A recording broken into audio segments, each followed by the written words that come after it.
Welcome to the Common Cool podcast, where we discuss the power of addiction, the art of suffering, and the joy of freedom. Welcome to the Common Cool podcast. My name is Miguel. And hi, everyone. I'm Jeff. So we're here today with a very special guest. She is a friend of mine, and we've become acquainted and we've become friends in the last couple of months, where we met through one of our meditation communities. I'm not going to get too deep into that because that probably justifies a whole episode to talk about special community. But Sarah is a clinical psychologist. She's currently on disability, not practicing at this moment. Her areas of expertise in addiction and trauma. And she is an expert in cognitive behavioral therapy, among other modalities. She's got many, many years of experience treating trauma and addiction. So I'll let her provide a little personal introduction of her own. Hi, everyone. I'm Sarah Donahue. I'm a clinical, as Miguel said, I'm a clinical psychologist. I have dedicated my life to addiction and trauma. I will tell you later why. I come from a family of doctors. I also happen to have an MD, but this is relevant for this podcast. And I practice CBT, which is cognitive behavioral therapy, but I use every other modalities from the 5 schools of psychology because I meet my patients where they're at. Thank you. Thank you for that. So why don't we get started with your personal journey? Because I know some of that. So I think it will be very powerful and interesting for the listeners to learn more about your personal journey, and we'll go from there. I'll make it short. I come from, I'm French. I come from France, born and raised until the end of high school. Then I moved to America. I come from a very dysfunctional family. So divorce at 2, my parents, I was the youngest of 5. 3 from my dad, 2 from another father. And my mother was the main perpetrator of abuse, emotional, physical. But my first encounter with trauma is me at 2 years old, her looking at me and saying, "You're only a check at the end of the month." Series of extreme violence. She was a baroness. I don't want to smear her name because even though we didn't speak for 15 years, through forgiving her and forgiving myself through a lot of work, I reconnected with her and she became not my mother, but my very, very, very close friend. And we spoke every Sunday until the day she died.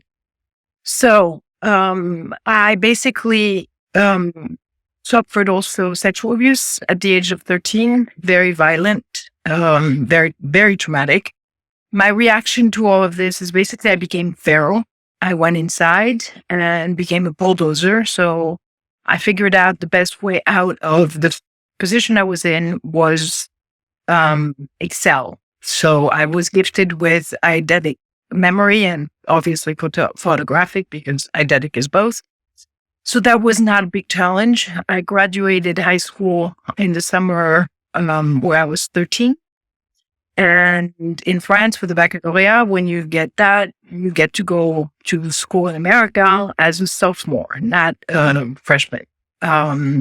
So at 13, in August of 13, I'm born in November, I entered pre-med at NYU and was able to graduate by pre-med by the age of 17. Then went on to medical, but decided to switch to clinical psychology doctorate because I was more interested in the brain and also because medicine had changed so much. It was the beginning of psychiatry becoming psychopharmacology. And I never used in my life. And I lost my baby boy after he was 6 months old. And that loss triggered an immediate wanting to be with him. And since I wasn't really suicidal, I turned right to heroin, from nothing to heroin. And he died in 1992. And I got clean in 1998, March of 1998. I've been clean ever since because I couldn't die. I had 19 overdoses and I literally couldn't die. So I decided if I can't die, I'm going to have to change something because I don't want to live this way anymore. Through that, I still managed to do my all my academic and research for my doctorate. And then my clinical hours, I actually ended up doing in Pennsylvania on a rehab and called care and treatment centers. And I spent 28 days there. But I mean, you couldn't talk to me about God because for me, God had taken my child. And so I was sober, but I was feral. I immediately practiced. I did everything. I'm a good student. I did everything. I did 90 meetings in 90 days. I got a sponsor.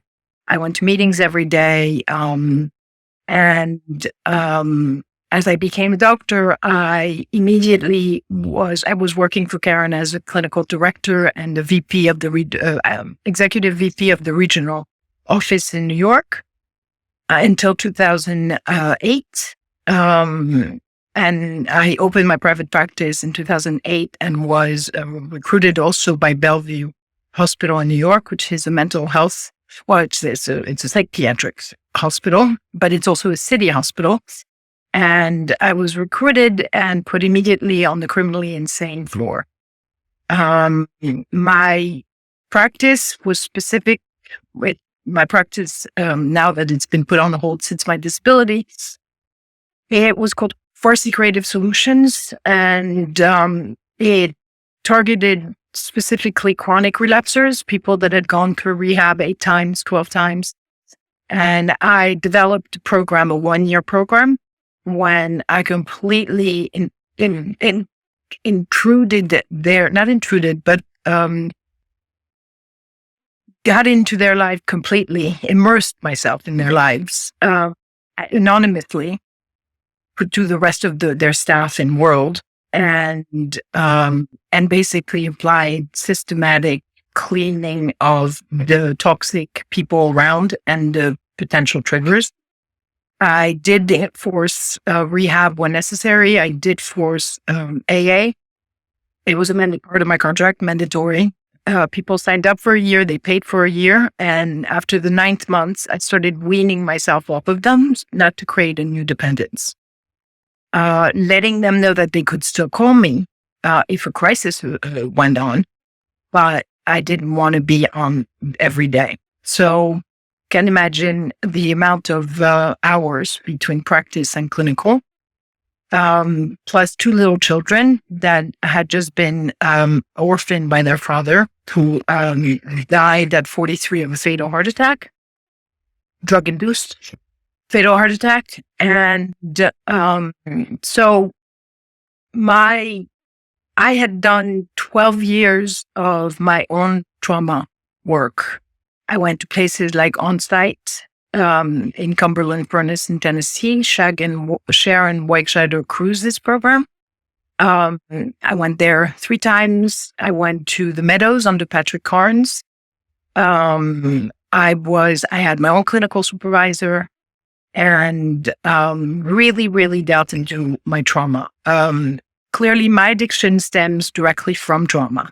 Not everyone, but trauma is very tricky because it can be as simple as being in a fetus, surrounded by enormous amounts of stress, and growing up, being told you're stupid, being not told that you are loved.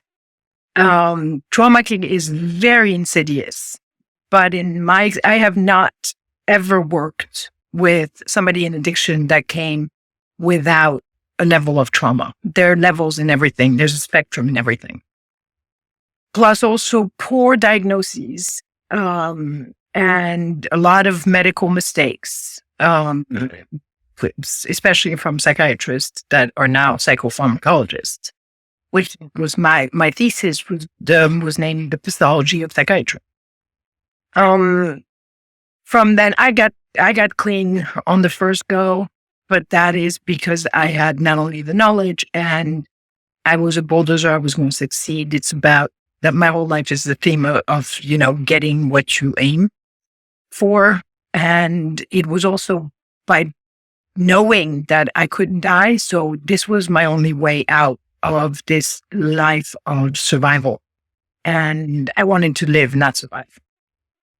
So I saw a lot of addiction. I treated people from 14 to I've worked as old as 72. I've worked with a Marine general. I've worked with, I had a 98% success rate. I know that one of your question is some people are addicted and some people are not, meaning are they healthy? My answer to that is no one's healthy. If people were healthy, we wouldn't be in the world we are now. So there's either addiction to power, addiction to greed, addiction to your own sadness, addiction to shopping, to sex, to eating. I mean, if Bill W. and Dr. Bob were alive today, I think they would call it Addictions Anonymous and not AA. And I also believe that AA does work extraordinarily well, but it does not help trauma. You can relate with people that have trauma because in the meetings you'll laugh, which is in AA relatable. But trauma has to be dealt through. You have to feel to heal. And AA is fantastic because it basically puts a place of replacing 1 hour at least of your day, if not more, with fellowshipping, with good behavior. So it fills that hole. I think that's a fantastic introduction. I mean, first of all, thank you for being vulnerable and opening up and telling your story in such an open way. I think that, even just the fact that the three of us here are, addicts that have gone through recovery, I think speaks to the fact that addiction is something that a lot of different kinds of people will struggle with. And it's important for people to not have sort of a stigma against it because you don't know if you'll be next, number one. And if you have a stigma, it's less likely that you'll be able to help somebody else that's struggling. Sadly, the case is all over mental health. The stigma is also on mental health. As doctors are the worst, by the way, seeking for not our kind of doctors, meaning psychologists and so on, and what Jeff does is but the MDs out there are not very open to searching for mental health. And the people in general, mental health is absolutely rampant in the world, in this country. Suicides have gone exponentially high. Loneliness, lack of connectivity. The countries like the UK and Japan have created a ministry of loneliness. I mean, that should speak very loudly. That is how bad it is. It's a crisis, and we have less and less practitioners because of how poorly the system is. The insurance systems are part of the problem in many, many ways. I mean, I've encountered many times rehabs refusing clients because they were not high. And they were like, well, I need to shoot up or I need to drink. And if you're a cocaine addict, you don't have risk of death immediately. So they won't even allow you. So unless my practice dealt with very high net worth people. So I didn't encounter that. I was very expensive. So, but at the hospital, on the other hand, you saw the other end of the spectrum, which is Bellevue is part of the NYU complex.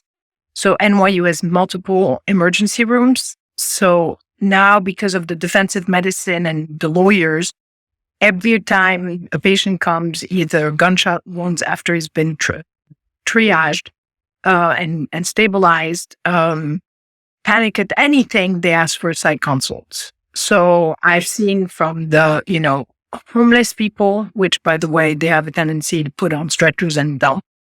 And I'm not saying Bellevue because that's not actually Bellevue's thing. Bellevue is a specific psychiatric, so they don't do that, but I've seen it in other hospitals. And places before anybody who's going to go to Rikers is processed at Bellevue. It's called the Special Housing Unit. So they have to be seen by someone before they're deemed appropriate to be transferred to Rikers. So I've seen the spectrum of very, very low income, medium income, medium high income, and very, very high income. And it is, no matter what you have in the bank, it is, the result is the same. Especially if you have a lot in the bank, it kind of keeps you later to get help. So that's just monetarily, they have more of a cushion to hide the issue. And most people don't wake up one day, say, I have a problem, I'm going to seek help. They have to reach a certain level of pain, some kind of bottom. And very often what they think is a bottom has a trapdoor. So people sometimes see many, many bottoms. And this is a disease that will end up, if not treated, as a progressive, fatal disease. And you will end up either institutionalized, imprisoned, or dead, or in recovery. Thank you so much for sharing so much. But I've worked in recovery for a long time also. And I've also worked with some really difficult populations like you have. And I know that from my experience, when I was first in community mental health, I worked in an addictions department, and we took care of anyone that was struggling with substance use disorders. And there was another department for mental health that were very distinct from each other. And whenever someone showed up over in the mental health department and said, like, I have issues with substances, they were automatically transferred to the addiction department. And it was very separate. And I found that as I went into, further in my career, even when working in rehabs with younger therapists or interns, they're terrified of working with people's trauma. Cause I don't think they know how. They didn't know That's how. why they don't know how. They're not treated. Believe me, I've worked in the rehab for 3 years. They're not put the treatment. There's zero education on trauma. I mean, you have to really seek that specialty out, and it's very specific. And I believe that every rehab should address it's co-occurring disorder is trauma. I mean, you scratch the surface of every addict, there's trauma. Now, there's some trauma people that end up having a healthier life but they're not healthy in their heart, their spirituality. They just start bulldozing through life. I did it for many, many years. It gives you what is a positive in life starts by a negative, meaning their perseverance, their resilience, their patience, that all are qualifiers for addicts, because it takes a lot of work to be an addict, can be turned with recovery into very healthy and qualities. So where your liabilities can turn out to be qualities. But as you were saying, Jeff, the fact that where you were working, they separated the path of mental illness with addiction. Right there's the mistake. Yeah. Could you help us understand when you meet someone who's struggling with an addiction, and there's this underlying assumption for most people, like you said earlier, that there is a traumatic past for them. What's the question? What's that? I said, what's the question? Oh, I'll get to it. Yeah, give me a second. how does that, I mean, how do you tend to approach, there's some people say like, well, we need to kind of arrest the addiction first before we can approach the trauma. That's true. Okay. I approach it, the addiction, when active, you need to deactivate it in order just for the brain fog to be even open for the address of trauma. And I usually, cognitive behavioral therapy helps you with that. I'm trained in microexpressions. I'm trained in all of those things that I can never use the word trauma and yet bring it up to the surface. And when conversantly, that's why I like CBT so much, is people end up, they want to be heard. So when you ask them questions, they actually tend to answer. And if they lie, I'm a lie detector. That's part of the, I've been lied to 24 hours a day for the past 30 years. So you kind of get to it, and I don't tolerate it personally. So I catch them on it enough times that finally they give up. But once they are away from drugs, which is usually, after the first 3 months, I that's when I will start tackling the trauma. Now, after me, I do, because like I said, it was very expensive, I do refer them with a treatment plan to further professionals, specific, if they're specific, so that they continue. Because trauma is not a switch you turn on and off. It's a process to go through it. There is a methodology. CBT, it works very well, but I worked, for example, in Bellevue with a very, very incredible case. We'll call him Rodney. He arrived, he was 34 years old, black man, extraordinarily big black man, African-American to be politically correct, but he had been put in a box, literally a box, since he was 6 years old. Had been abused before that by his mother and then his stepfather, sexually abused. Then when he was put in the box, they would put out cigarettes on him, take him out, sexually abuse him, throw scraps at food. He was in his own feces. They built bigger boxes because they kept him there till he was 34. Actually, he was 32 because I got him at 32. He got out of the box at 32 and got a hold of a gun that he knew was in the house and killed his mother and stepfather. And then sat on the couch and waited for the police to arrive and did not say a word for 18 months. He was brought to us at Bellevue as a case study, but he was on the criminal 7th floor, what we call the criminal, very intense criminal. He was about 6'7", 300 pounds. And he was washed with a hose in his jail cell. He was kept highly medicated. They shot him like a rhinoceros because nobody wanted to be next to him. And that is not the staff's fault. Is they're understaffed and they're scared. I mean, we're talking about violent criminals. So I was brought into as a case study, and he didn't speak to me for 12 months, and then started to speak to me. But every time I studied his pattern of reaction through his breathing, through his muscles reactions, through his feet tapping, through every other cue that I got, so that I was able to start getting a profile. And then one day I put my hand on his cuffed hands and he started crying. So I humanized him. It was the first time he had been touched gently in his whole life. And he started crying and began to speak. He smelled cigarettes on my, which at the hospital was highly not cool. But I picked up on that and I said, "Would you like to come smoke with me?" And he didn't believe it. He didn't believe it. And so I stood him up with his shackles. We walked to the floor of the roof opened the door, and in his shackles, I lit a cigarette.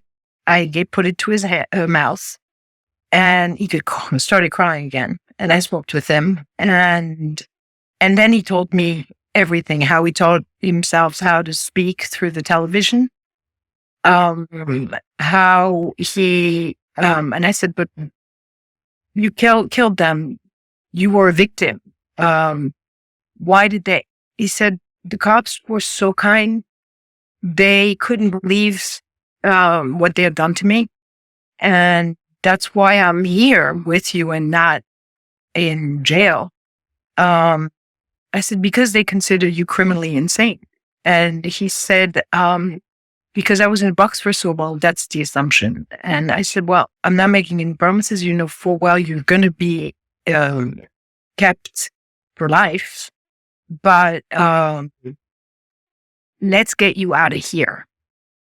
And it took a long time. I'm really making the story short for the purpose. I got him into a facility in Westchester where he at least was allowed outside privileges. It's all based on merit. And Rodney was one of the most high protection vector. He tested so high. One day somebody got into my way and hit me, and Rodney put his entire body to protect me. So extraordinarily, and I, in my report, said he is not capable of more criminal activity and hurting anyone unless he's defending someone. So he's, to this day, he's on that facility. He cried when, I had to say, he says, but you're going to be my therapist still. And I said, no, I'm going to have to step away so you form a bond with the next, but I picked a really good one. And I visited him twice, but then I got out of the picture because that's the way it is. So that's an example of extreme trauma with zero addiction. Okay, so that's to answer the question, do everybody that have trauma have addictions? No. Is everybody that's not an addict healthy? No. But everybody, I believe that AA should be mandatory course of action for the world. Because it's basically the guide of good citizenship and good internal compass. Agree. We just did an episode last week about 12 steps, and the tone was, hey, like you can apply the 12 steps to anything in your life, anything that's difficult, family, work, relationship. So going to trauma a little bit deeper. So I think, well, the example they just gave of the story you just told us, I mean, it's a very extreme one. And I think that perhaps some listeners may always associate trauma with the more intense occurrences. And perhaps we dismiss smaller occurrences and we don't even think of them as trauma. So maybe let's start with, what is trauma? How would you define it? How do I know if I have trauma? Trauma is extreme pain. Trauma is extreme psychic pain. It can be emotional pain, which is psychic pain, physical, sexual, but it can be, like I said, very insidious. It could be very subtle. I'll give you another example. A man came to me with having suffered trauma from his father. He has no history of addiction, history of depression, but basically his father, from the age of 3, all to his life, was a rageful man. And upon digging, and so obviously as a rageful man, he was on top of it a police officer, but was found out to be a very rageful police officer as well. But upon, so he took this out on his 5 kids. He took this out on his wife stayed with him. And the kids felt like he allowed him by not kicking him out. But then further down the road, as this man died, I encouraged this man to find out who was the abuser in his father's life to make him so rageful. And it occurred that it was his mom, the father's mother, his own grandmother, who basically had done to one kid, was admitted in all, they were very Catholic, admitted in all colleges, 5 colleges, but universities, but she insisted he go to Duquesne, and she had gotten rid of all the other 4 universities where he had gotten accepted, and he only found out 5 years later that he had 5 other exceptions. To this man, to this father's man, he was in the Navy, and he had planned to become an FBI agent, and he had done all of the training, and he had worked in very high clearances. He was completely qualified, but he was one interview with his mother. They made one interview with his mother, and he didn't get the job. So right there, you have loss of the dream, loss of identity. He became a cop by default. And even though he fiercely defended that identity, he had already been denied his.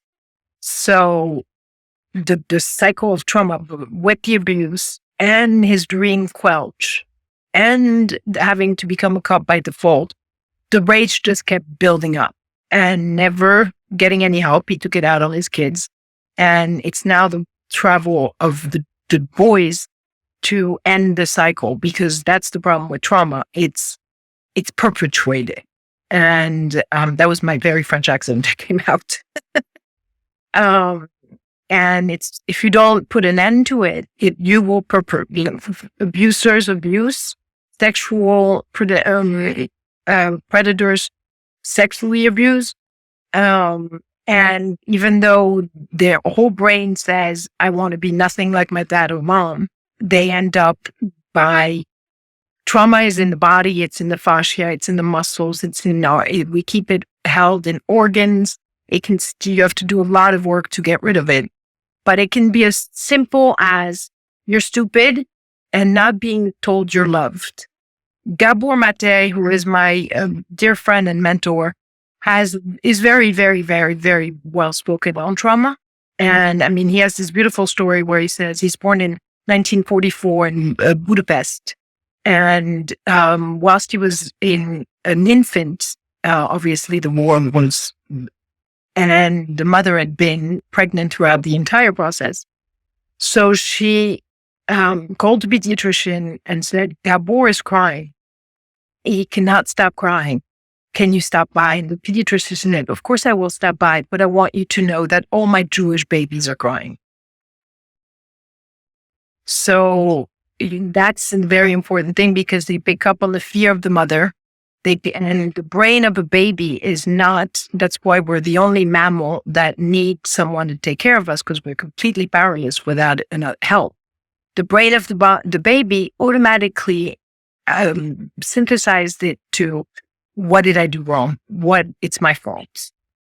So that, as simple as that. Now, Gabor is an addict, but in classical music. So for us addicts, we would laugh at that, but it's not laughable because it's actually true. And he missed, he says it himself, I'm not betraying his confidence. It's in very well, you see plenty of YouTube videos about that. He missed giving birth to one of his patients. He's a general practitioner a family practitioner in Vancouver. And he also says he didn't go and give birth to the patient because he was in the music store, and he got completely lost of track because he was an addict. He had to deal with it, and a workaholic, because he says, you qualify yourself as a good doctor by how healthy your patients are. And he worked by the Indian reservations, and he said, my patients are dying. And that goes to ancestral trauma. The Indian population, Native American population is extremely traumatized, and extremely sick. They're sexual assault, heroin, all drugs, alcoholism. And that comes from the loss of their land and the fact that they are socialized only amongst themselves and the medicine man and so on and so forth. But there is, and it's portrayed as narrative in movies, liquid fire, the alcohol, and how we Caucasians, settlers, introduced all those things to them. They didn't have that before we settled there. They didn't make it. They were taught how to make it. So, and sadly, addictions will turn out into people are desperate to get their next fix. And you've heard it in every meeting. They turn out, if you go do meetings in prisons, which I've led meetings in prisons, every one of those prisoners are traumatized. Gang members don't become gang members by themselves. They become gang members. They're not born gang members because at the home, there's either no father or mother that works too much. They're on the street and they get a brotherhood that happens with somebody older becomes a figure and in their lives and they attach. And the problem of attachment is very real. Which we can talk about in the meditation part of this program. So when it comes to working with addicts and addressing trauma, there's a part that I think there's definitely a part of like showing it to them, like because most of them they've used drugs or alcohol or just different things. They wall it off. It's like, it's not even something. Yeah. It's that's when I told you I never self-disclosed in public. I have self-disclosed a lot with my patients. Because what happens with trauma is when you're aware of it, you're ashamed of it. Because it's a badge of weakness and victim. For example, I didn't share my trauma until I worked on my trauma. And until I did the work, because I became a bulldozer. So I closed myself off. I was not kind. I was feral. I was like an island surrounded by walls. Very good. It was easy for me to be good, at what I did because it was listening to others and not having to speak. But my most effective work is when, I had by 90, before I was even licensed for clinical psychology, I had worked already for 3 years at Karen. I was doing my PhD in interim, my PsyD in interim, where you need 3,500 hours of clinical work. And I self-disclosed because like you see in meetings, once people speak, you relate and you don't feel judged anymore. So when I felt appropriate, I, gave tidbits because it was never about me, it's about them, but tidbits just enough to give them permission to begin the conversation. And also, once they figure out that you are kind of one of them, they want to know how you're better and they're not. So it creates an activation of willingness to deeper, and especially if they feel like you're with them and they're going to be safe. And that's my absolute motto with my patients is I'm going to be with you. If you do the work, you do it the way I did this, I will be with you every step of the way. I have patients that call me today when, there's a crisis and I pick up the phone. I don't get paid because I'm on disability. But I made a promise to them, I'll be with them every step of the way. So even 10 years later, 15 years later, I pick up the phone. And because even when you're doing well in life has a way of throwing curveballs. And there's no matter how much work you do, when a curveball is thrown at you, it's going to make your mental state vacillate. And in order not to develop coping mechanisms, which are very healthy to protect yourself, but they're not healthy in life, I'm still there to avert them from reacting or doing coping mechanisms, and instead to revert back to the basics of take it one day at a time, 1 hour at a time, 1 minute at a time. You have no business, and you can look at yesterday, but you can't stare at the past. Do not project. Tomorrow you have no control over. In AA, they have this very crude saying that if you have one foot in yesterday and one foot in tomorrow, you're pissing on today. Yeah. Yeah. It reminds me of, in NA, there is this, pamphlet that talks about this concept called the triangle of self-obsession. And in the triangle, it says, so the present is in the middle, right? So then the past and the future, the other sides. In the addict, the way that an addict thinks is you're always regretting and resenting the past. You're always frustrated about the present, and you're fearful of the future. Well, you're usually not in the present. They're usually not in the present. That's why they're fearful of the future. Because if they were in the moment, in the present, we're always safe in an hour. We can do anything on the planet, anything for 1 hour, for one day. And if it's, postponing so you want to drink, that's fine. Just postpone it till tomorrow. And it's very much because not being in the day is what you're very, very, if you're in yesterday and tomorrow, you're very likely to step into from resentment to fear and have to self-medicate. Addicts are not, and that's where the stigma is everybody thinks, oh, well, a junkie is, skid row under a bridge and they're dirty and disgusting. Well, here I am. Sure.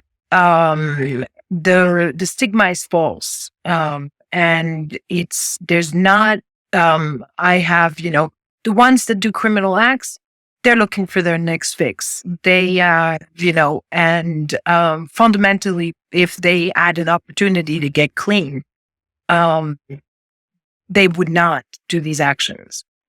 But it's been stigmatized for so long. Now I think it's a lot more approachable, but mental health is still, and it's part of mental health. And because psychiatrists are now psychopharmacologists, because the insurance company, they see somebody for 20 minutes, they open their prescription pad, and then you get a refill every 3 months. And I can tell you that since then, my primary job was to take people off medications, and not just addicts. I'm talking about what normies. And I say normies because there's no norm. What is normal? On average, every American has 7 medication in their medicine cabinet.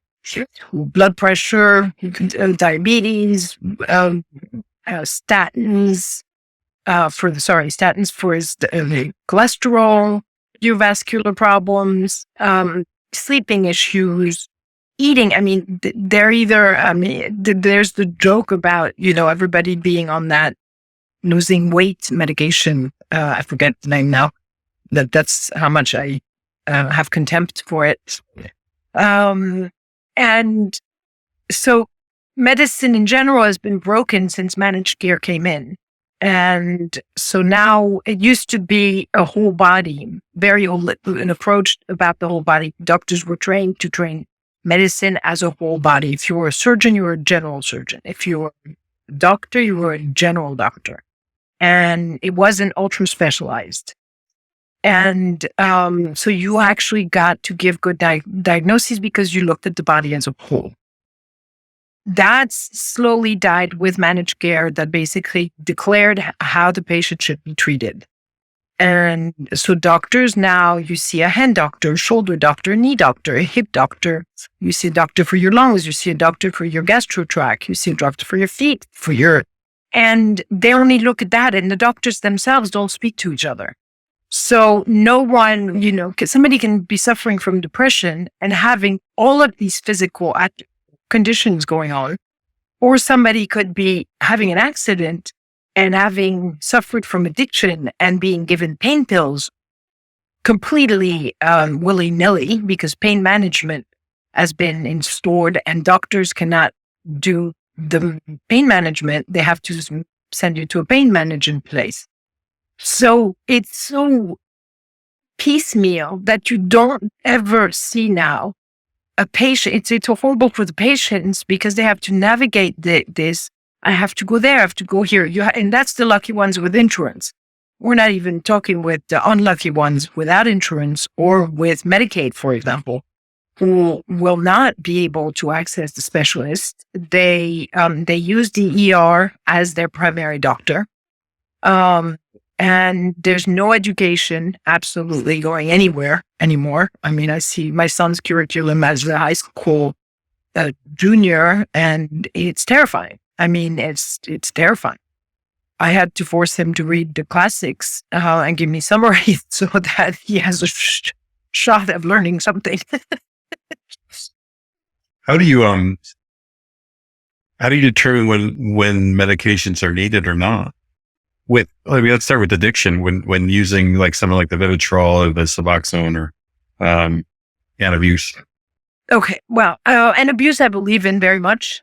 First of all, it has very little side effects unless you decide to put a lot of perfume on you. But and it's a very, very old drug. It's a very cheap drug.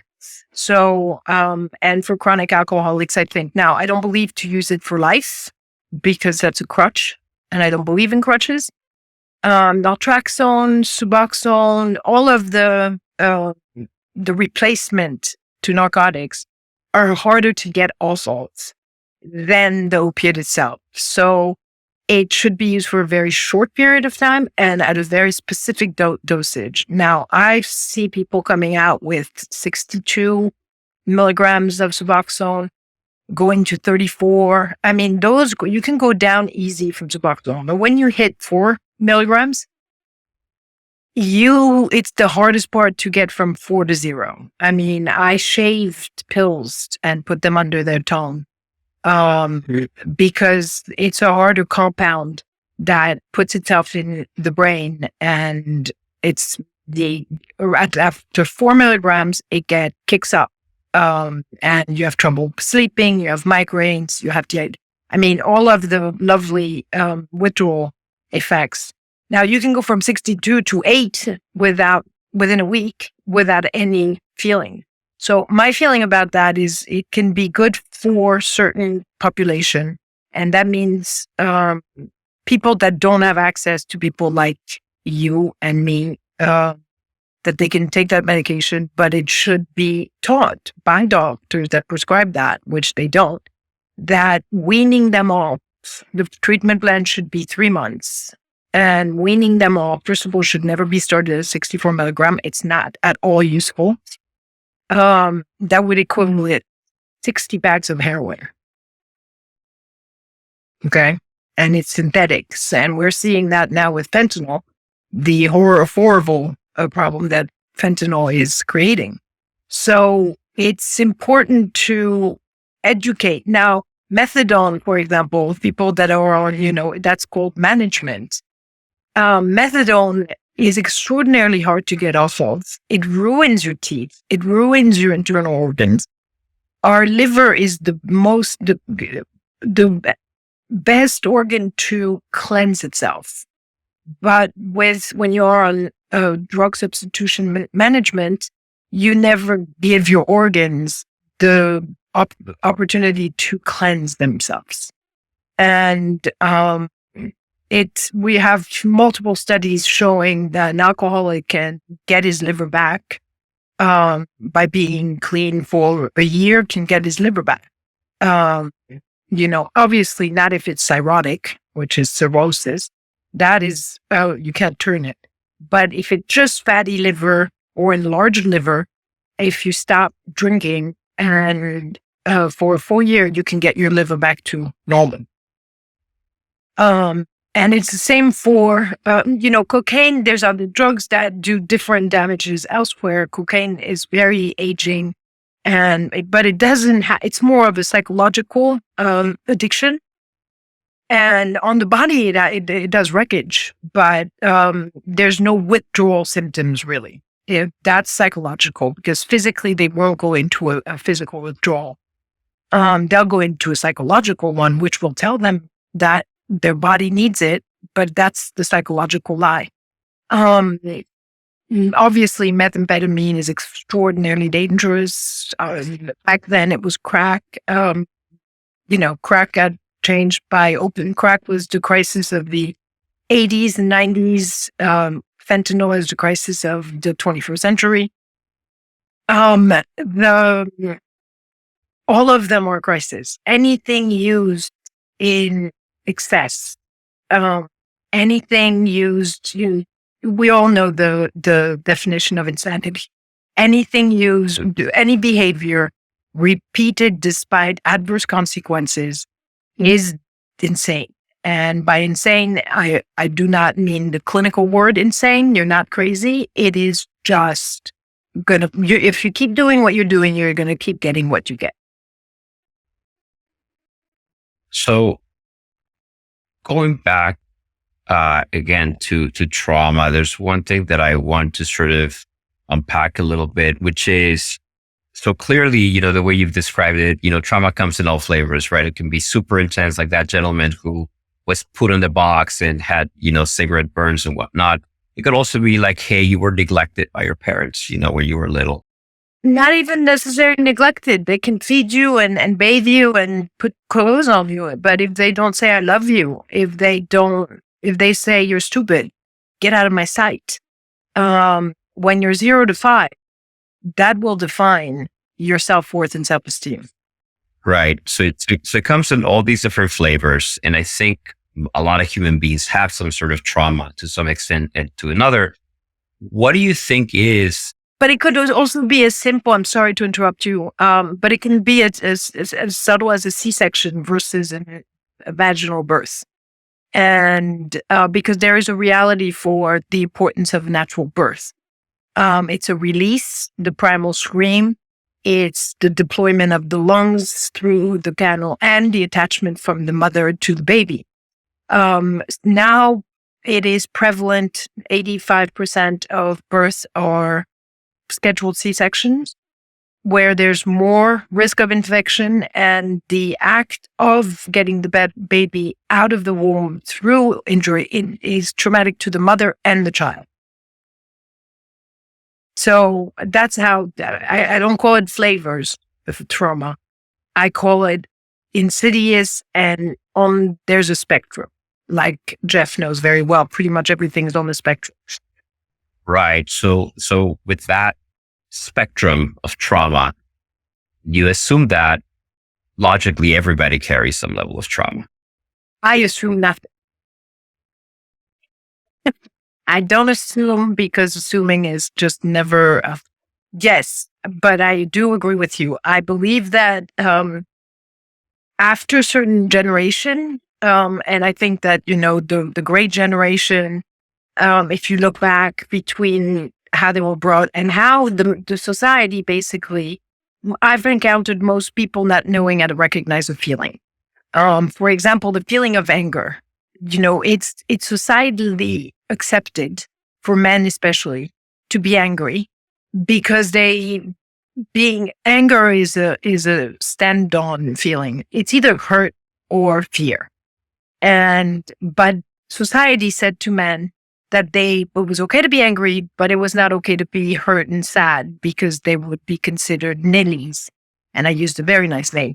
And that goes back as far, personally, I'm only going to speak of what I know, but the great generation didn't know, so they became either workaholics and very little presence at home. They were providers. They had very specific roles, and mothers had very specific roles. This whole thing, in the 60s, you could get a proper career with a high school diploma. You could actually get, I'm not saying you could be a doctor or a lawyer, but you could get a good career with a high school diploma. Now, a bachelor's of art, a BA, a bachelor's will get you absolutely nowhere, because the education has gone down.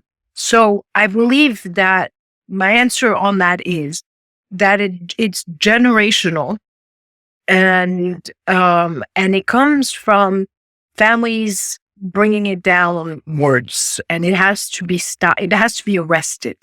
So thank you for that additional color on trauma. And I guess where I want to get to is, how come some people with certain kinds of trauma become addicts and not others? Like, what is that trigger point? Pain, self-medication. You get into enough pain that there's two ways. You self-medicate or you take yourself out. I just had, I personally had a 14-year-old who was doing extraordinarily well. I worked with him until he was 18, actually, because with teenagers, I take them for a longer time. And he had no addiction. He had suffered multiple concussion in football and had brain trauma, that's I'm very obviously aware of since I had a brain injury, 5 surgeries. But brain trauma creates the brain to be moved inside the cranium. And that changes, not only does it change his cognitive behavior, but it also changes motor behaviors, and all kinds of things happen in the brain. So in this case, this was a kid that became very violent. He had been stamped with bipolar disorder, which he was absolutely not. He was concussed. Nobody had ever put him in a black room, was not treated properly. He was kept putting back on the field. And his father was the one pushing, because his father wanted to be a football player. But Tripp, it was his name, little Tripp, 14-year-olds, was a star quarterback. And his father had already had a pass in his head for him that he was going to go to Notre Dame. And Tripp's behavior started changing after the 3rd concussion, and he became violent at home. And that's how his mother came to me. And she brought him. I asked her to step out, and he tried to intimidate me. Don't forget, he was 6'2", 6'3". I mean, we're talking about a quarterback, significant football size, even at 14. And so he started to step up to me and try to intimidate. And I remember saying, "Tripp, are we going to be tripping here?" And that kind of took him off and I said, "Just to have a seat." And he sat. And I spoke in his language, what he could understand.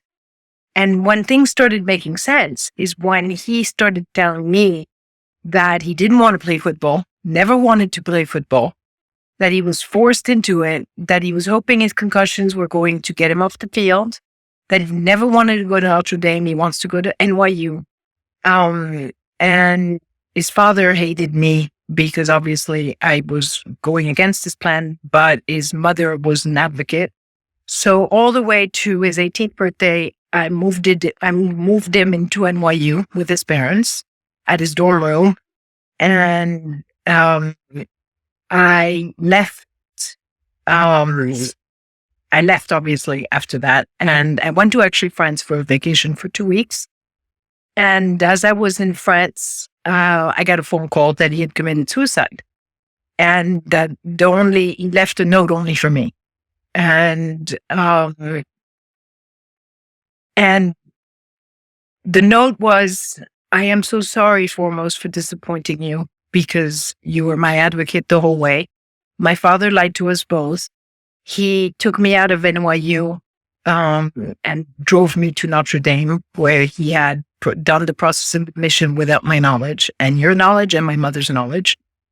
And I lasted 2 days until I managed to escape, and which is not a prison. So in his head, it was managing to escape a prison. And he hung himself. His father threw the note at me, crumpled, and threw it at me with anger. But during the funeral, which I still went to, at the end, the father held me and said, "Why didn't I listen to you?"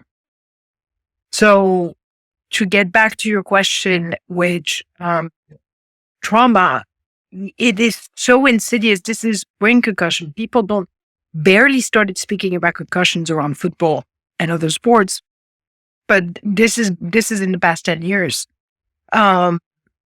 what they don't realize is what brain concussion, any brain event is a serious event and can change behavior. He was absolutely not bipolar and misdiagnosed. So he was treated with bipolar medication, which are psychotropics, and which made he hated those pills.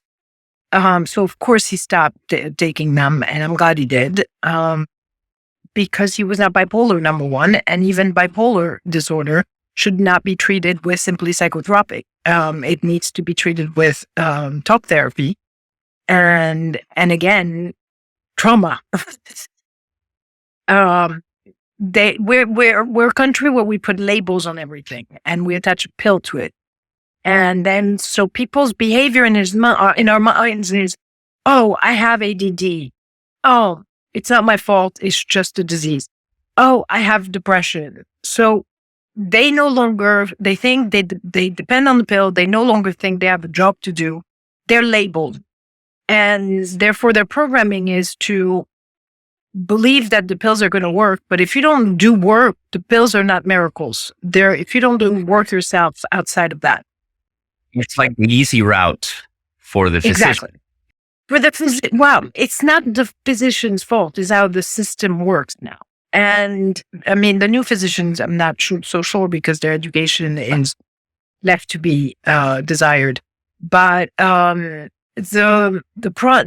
doctors are practicing defensive medicine because they will be sued at willy-nilly from any ambulance chaser.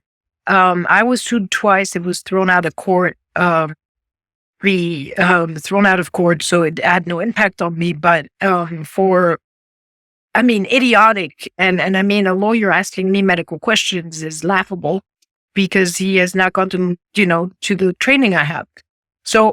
But it's defensive medicine, so we have protocols, and we have to follow specific protocols. So if you have a respiratory protocol, cardiovascular protocol, mental health protocol, your stance through these specific, and what it's evidence-based as well. They will MRI you to the hilt. They will CAT scan you to the hilt.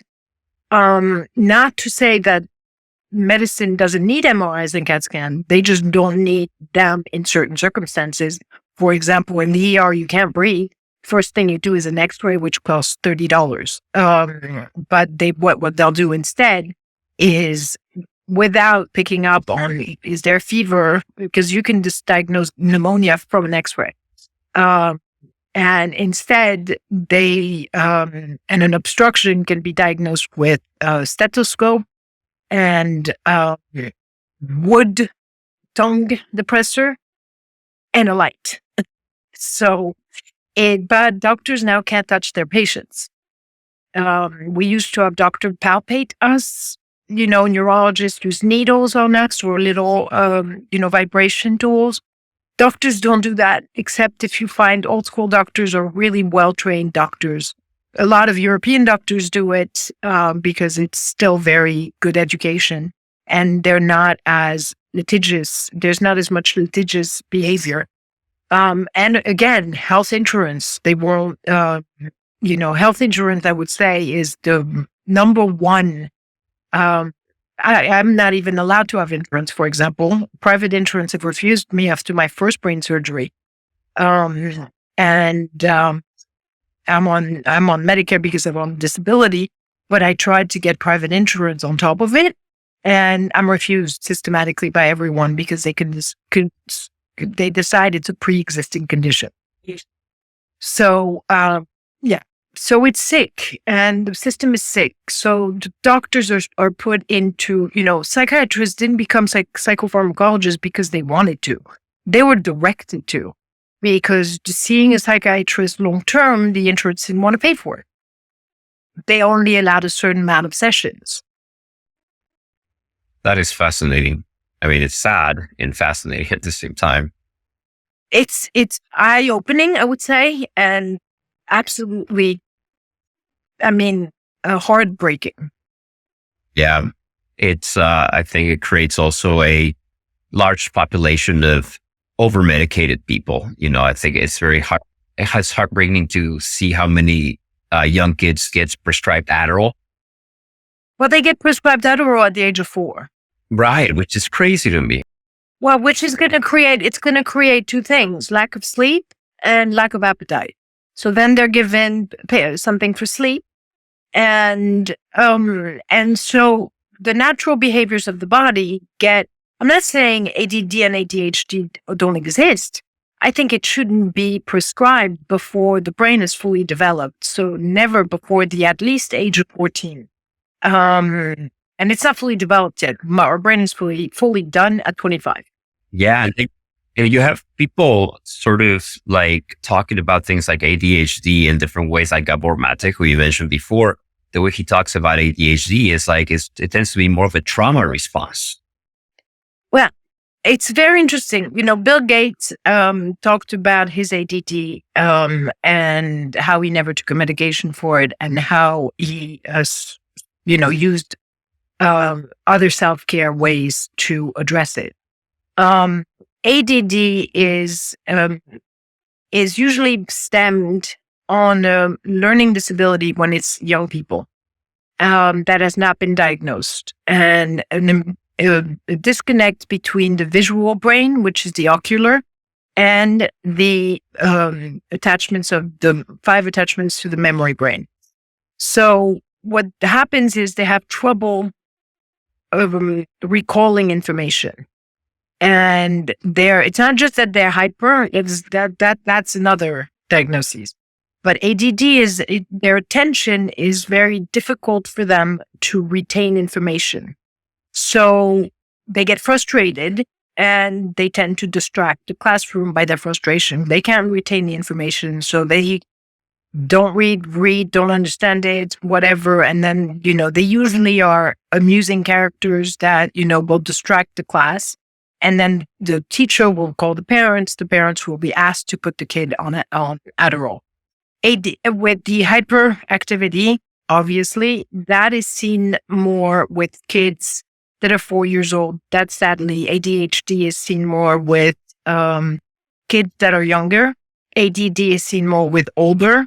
And you can develop ADD, by the way, with age. For example, if you've done something your whole life and you turn, after a certain age, and you haven't done it because you were, for example, you're tech, Miguel. So, how coding is demanding so much of time. And I taught myself Python to understand why my husband is a tech genius. But in order to understand why he would get so frustrated if I distracted him, I taught myself Python. And then I understood that if you make one error, it could take you 5 hours to figure it out. And it's so easy to make one error at a distraction because it's such a intense, labor intensive. And so I can see people that have, been younger coders, have then gone into management position and then have to go back to coding, having a harder time because of age and because of the gap to develop ADD, especially in tech. But it's usually stems from not really trauma as much. Trauma can trigger it as well, but it's usually a learning disability that has gone undiagnosed. So as I think I finished by saying, yes, ADD can also be a part of trauma, but ADD alone is not a manifestation of trauma. ADD alone is usually a manifestation of a learning disability or physical disability. You can have a lazy eye. You can, a lot of brain compression of a nerve in the brain. There are so many things that can happen that could trigger ADD at a young age. ADHD, and then ADHD turns into ADD at an older age because we learn to cope and stabilize ourselves and not be as hyper, but we still have the ADD, the attention deficit. So I personally have never suffered from it, luckily, because I had a very developed memory brain And whatever I saw, I photographed. I imprint what I see and I imprint what I hear. I've taken various evaluations for ADHD, and I'm on the, like, from 0 to 10, I'm on the 10, right? So my brain is incredibly hyper. My brain thinks in multiple threads at the same time. I can't stand still for the life of me. But the ADHD brain has a peculiar characteristic, which is when you find something that you're really passionate about, you hyper focus. It's like if the switch turns on, and you won't get me off the computer if I'm coding. You won't get me off the computer if I'm doing video editing. Absolutely. But it's as you see, it's an extreme. And you're right. You're 100% correct. You can be, if you're not passionate about something, you will find every which way to distract yourself. And you'll call it multitasking, whatever. That's like the cop out of ever. But once you own in on your passion, then you are you're unmovable, a mountain, and hyper focused. But to the detriment, so much because it's an excess, to the detriment of other things, because you can't get off the computer. So again, not a healthy behavior. Yeah, no, I think it can detonate a lot of different addictions, to be honest, if you're not careful with it, including work addiction. Well, yeah, because then I'm sure that Red Bull is in the mix, and addiction to coffee becomes, and coffee is very good for you. 1 cup a day. 1 cup a day is very healthy for you. Above that is not as healthy, contrarily to popularity. I remember when I started my first software engineering job at Microsoft when I was 19, when I moved to the US, and I came in, and it's like free coffee all day, right? And I was just drinking 1 cup after the other, like nonstop.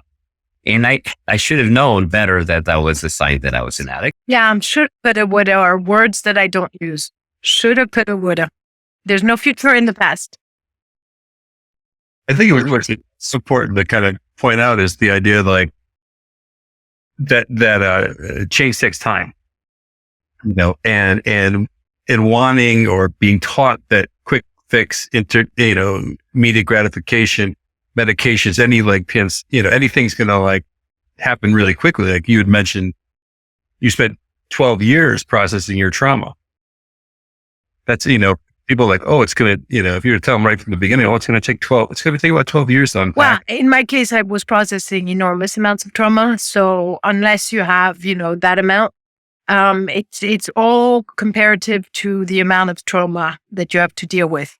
The important, like you said, everything takes time, and everything of quality. So recovery takes time. You can be on the pink cloud at the beginning, but then life turns to you.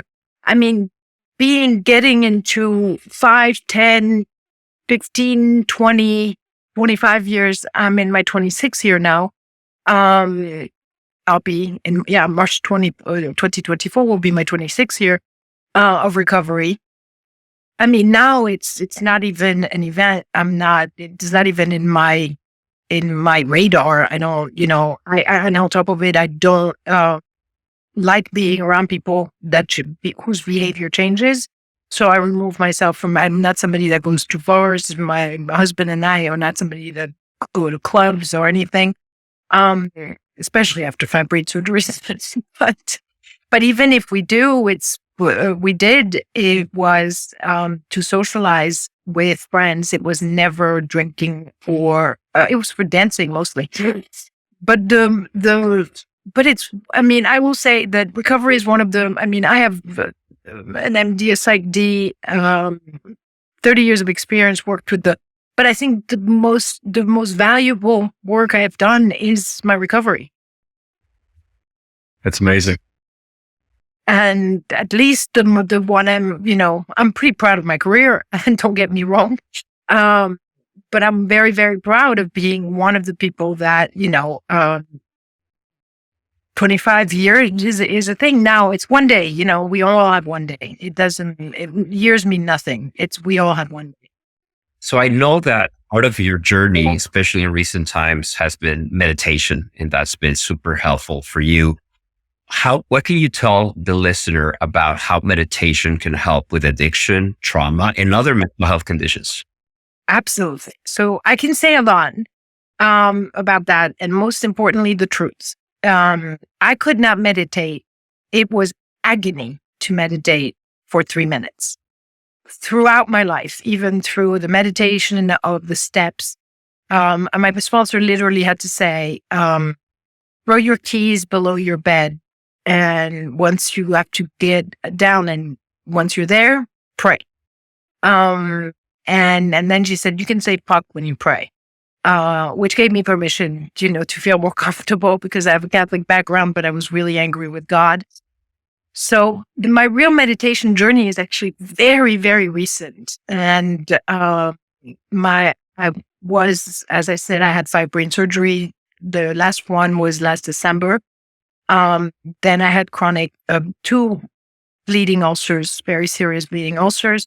I was bedridden, and I got pretty dark in my, I was sick and tired of being sick and tired. And my husband had me blessed by this wonderful meditation community. And I don't know if it can be mentioned or not, but Miguel, it's called SMY, which is Siddhamaya Yoga. And it demands nothing of you because I was very skeptical about joining anything.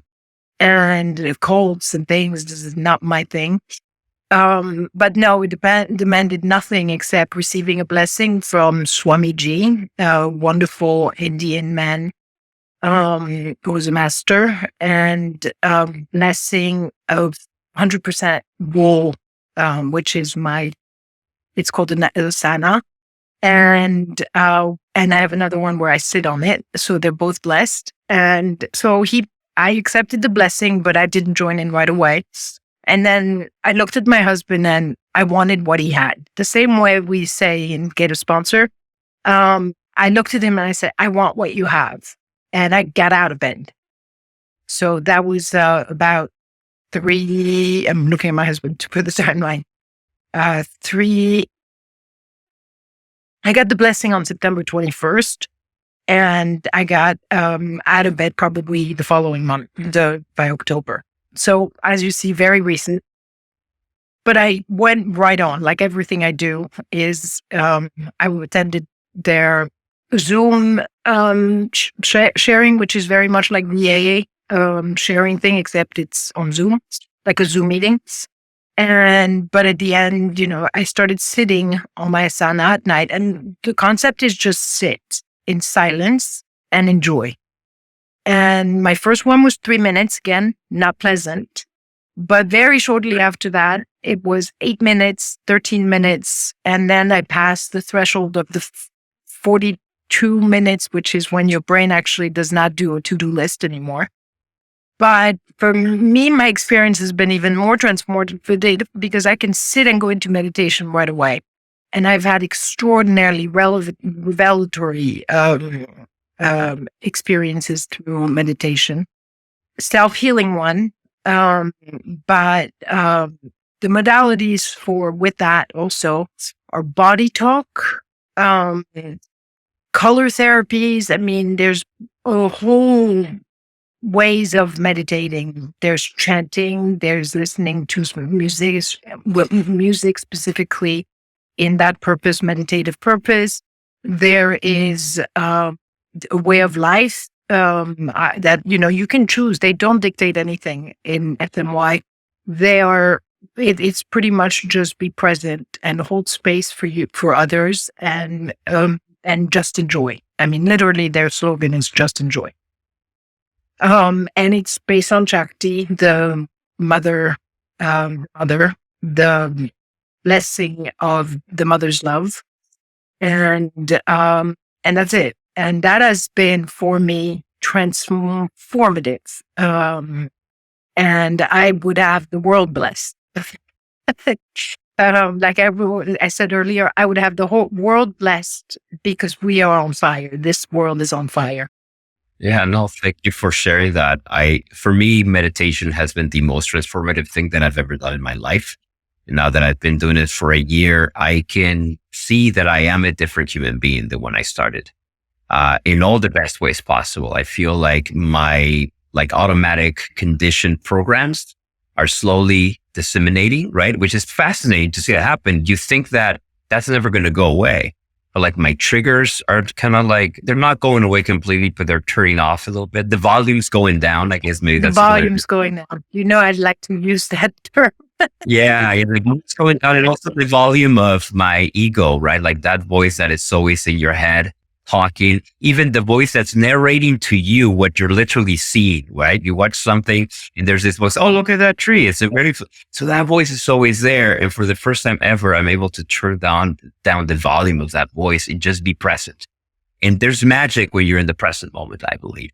Oh, absolutely. That's where you really encounter a higher power and it allows you to operate from a place of love and to it's transformative. I'm a different person. My husband is a different person, and I recommend it to anyone. What about you, Jack? What's your experience with meditation? I always dabbled. I've been doing yoga for probably like 25 years. So, and I've been started to do more of a meditation practice with that, but I'm still kind of working on it. It's not easy, believe me. I spent 51 years, absolutely incapable of meditating. I mean, I remember doing a hot meditation, Bikram, and I literally thought I was being dismembered. I felt my limbs being detached from me. It was not a pleasant one. Oh, no? Yes. Yeah. When you first start doing yoga, especially in those intense, like, there's a lot of things stored in your muscles. So they start to come out and they start to, it's not uncommon to see people crying while they're doing yoga. And that's what I find, to be meditative for me is just being on my mat and spending an hour and a half just there in my refuge. I did yoga. I used to do a lot of Ashtanga yoga. But because there was movement, I didn't consider it meditative. And it's one of the most movement oriented yoga, which obviously is why I liked it. And, I've always been spiritual. That's something that my grandmother instilled in me. So even though I was anchored with God, in the rooms, they tell you, pick God as good, orderly, thank you. And direction and, or nature and so I chose nature because that's bigger than me and it's alive and it's all around me. So I've always been, spiritual. So that was not, hard for me. The second she got me back onto prayer, I have a walnut cross. Even though I'm Catholic, I'm non-practicing Catholic. I have not been practicing. I mean, I only did it with my grandmother out of respect for her. And it was a beautiful church and good old fashioned incense. And when priest looked like priest and it was a very small village above Nice in France. But, spirituality was always part of me. And even when my son died, I immediately had him, as my guardian angel. And now in my meditation, I see him as a grown man. I know he's letting me know clearly that he's okay and that he's here to look after me. And he's with my grandmother and he's with my mother and he's with my pets. They all came. At one point, I had to ask Shakti to clear the room. There were too many people. I said, Shakti, please clear the room. And so it's a beautiful, beautiful, beautiful. I hope that Miguel gets you convinced to get less. Well, it's another one of those things that, like, when you start this process, like the world opens up. When you start to like be less scared of life, and you be less scared of yourself or your thoughts and your feelings. And the fact that you can heal yourself. I mean, I have healed myself from my ulcer. I have my continuous migraines. I've never taken a painkiller through all my surgeries because, first of all, they make me nauseous and I'd rather be in pain than nauseous. And they don't work. They suppress the pain. But that one thing I wanted to touch about is, well, you were mentioning earlier, people are in pain. There's also people who no longer have tolerance for discomfort, which is part of life. And so any minimal discomfort, they will automatically reach out for the pill or the fix. And, we have headaches, we have joints and pain. It's called, especially as you age, it's wear and tear. And discomfort is very different than pain. It's not pleasant, but it's manageable when, the spectrum of pain is the same thing as everything else. It's levels. I mean, I believe that people should be medicated for extreme pain. I don't believe that, especially addicts, because there's a horrible stigma about, oh, well, you've had your quota of drugs. Now we're not going to give you drugs. And that's the worst thing you can do to an addict, because if you keep them in enough pain, they will self-medicate. And they're better chemists than most doctors. So the problem is if they were sober, their inclination of dying is much higher. So I believe that if you've had an injury, you should do it in part with your sponsor. It should be done intelligently. It should be doled out, because that trigger, once it's in your brain, that trigger will happen. And you want to manage and do it like you would do a fast. If you do a fast, you don't do it on your own. You do a fast properly. A 7-day fast has to be done can be very comfortable or very dangerous if you don't do it properly. So, but it is important to make a big distinction between discomfort and pain, and then the levels of pain. And I'm seeing the world. I'm not going to speak about the world, but I'm seeing what my experience around. So America is inability to deal with discomfort. They want immediate gratification. If there's nobody that's waiting for a movie to come out. They're all streaming it before they can. People want food. They don't cook anymore. They order food on their phones and it comes to them. There's a complete loss of patience and tolerance of time passing. And that creates another addiction right there. The technology addiction is horrifying, especially with the social media platform, because they missed their goal. They went, instead of going for connection, they went for attention. And people are less connected than they ever were, but they're fiending for like or love or thumbs up or live streaming and filters and showing their food instead of enjoying it. You go into any public place, every phone is up. It's like, enjoy what you're watching. Stop recording it. That's why we have a memory. We have a memory. Memories are the most extraordinary thing. I remember every one of the concerts I went to. And not just because I have a high data memory. Anyone, Miguel, I'm sure you remember your first concert. Mm-hmm.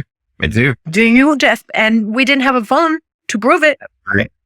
Well, and isn't it the case that because we're so used to the phone, like slowly we're going to start losing our capabilities? Like we're going to have we're not just soon losing. We are losing. There's 2018, we had already lost 11 points in IQ on average in America, thanks to technology. And it's not going to go upwards, by the way. It's only going to go further down. People don't remember their own numbers. People don't remember. If they have to go to jail, well, good luck, because you can't press 1 on a public phone. And I personally memorize everybody's number. I know all my loved ones and family. I know their number by heart. I read. I speak 6 languages, and I'm fluent in 6 languages, and I read in 6 languages. I listen to music in 6 languages. Memory is a muscle. And you have to activate it. And technology is helping you not activating it. Staying more stationary. And we know body in motion is a body in motion, and a body at rest stays at rest, which has enormous involvement in physical disease. Being at rest, your risk of cardiovascular increases, your risk of, all the medical risks that you hear about can be averted by being in motion. Obviously, other things as well. It's what you eat, and this country is basically poisoned on a daily basis. And there's so much to cover, and sadly, I have no more time. Well, thank you so much for your time, Sarah. This was awesome. It was a great time with you, and very insightful for the viewers, I hope. For sure. Thank you both for your time and what you're doing. I think it's fantastic what you're doing, and I hope more people join this and watch this and come as guests and talk about truth and in expertise. But thank you both for doing this. Thank you so much. It was great meeting you. It's great meeting you, Jess. I look forward to speaking to you more, and I wish you both a good rest of your day. Yes, you as well. Thank you, Sarah.